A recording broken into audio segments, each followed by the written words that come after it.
What is the maximum human lifespan? 122. 122 years and 164 days. That is the current longevity record for humans.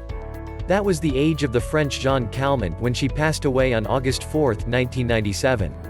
Since then, no one has even cleared the 120-year mark. Unless you're feeling biblical, of course, the patriarch Methuselah holds the longevity record for longest living human featured in biblical stories with a whopping 969 years. Although it might have been a mistranslation. Then, again, I think we can dispute the veracity of this claim. So, 122 years. Is that it? Or can we go further? We're certainly trying. Drugs, such as metformin or rapamycin, supplements, such as resveratrol, blood exchange and/or dilution, custom-made molecules, and stem cells are all being studied for their potential effects on mitigating some aspects of aging. Or why not try some fasting or calorie restriction, which may not work as well as you think. Many questions about all of these remain, though. Are they effective, if at all, in everyone, or are there good and bad responders? Are the side effects worse than the benefits? Do these interventions actually prolong lifespan in humans? And so on. Some researchers are pessimistic and claim that we've reached the biologically possible peak. Others contest this claim and suggest certain flexibility in maximal human lifespan. On the other hand of the spectrum, we have the longevity optimists who are confident that the first 1,000-year-old is already walking among us. Of course, this latter claim relies on imagined advances in longevity research, regenerative medicine, and, if you want to venture even farther into the speculative territory, mind uploading, cyborgs, etc. 150. A new study weighs in on the longevity limit of our biological bodies. The researchers used data from NHANES surveys 1999 to 2014, which is a program of studies designed to assess the health and nutritional status of adults and children in the United States. About 5,000 people are examined as part of this program each year. The scientists investigated a large, longitudinal dataset of complete blood counts from within this overarching NHANES data. Basically, this is information about the number of blood cells as well as certain markers such as hemoglobin and so on.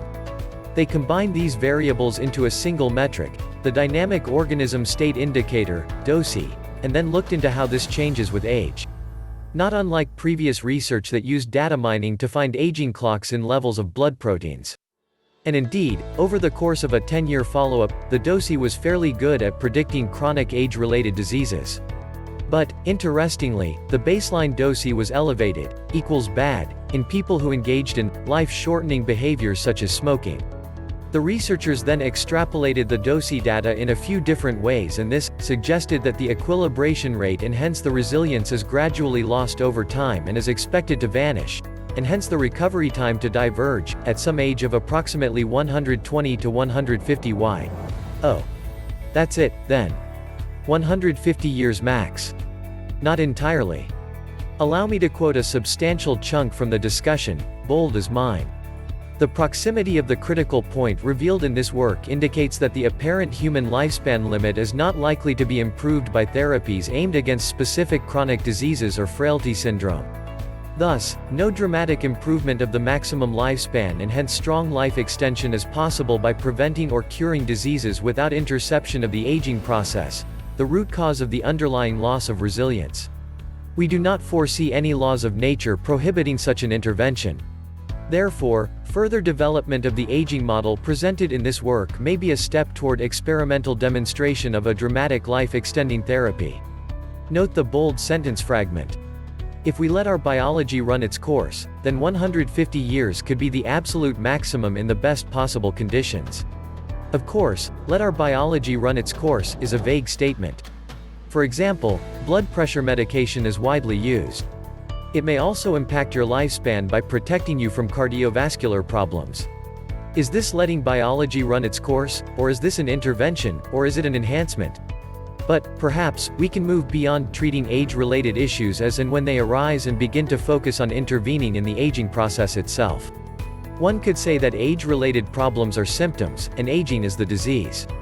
Information source, original writer, Gunnar de Winter.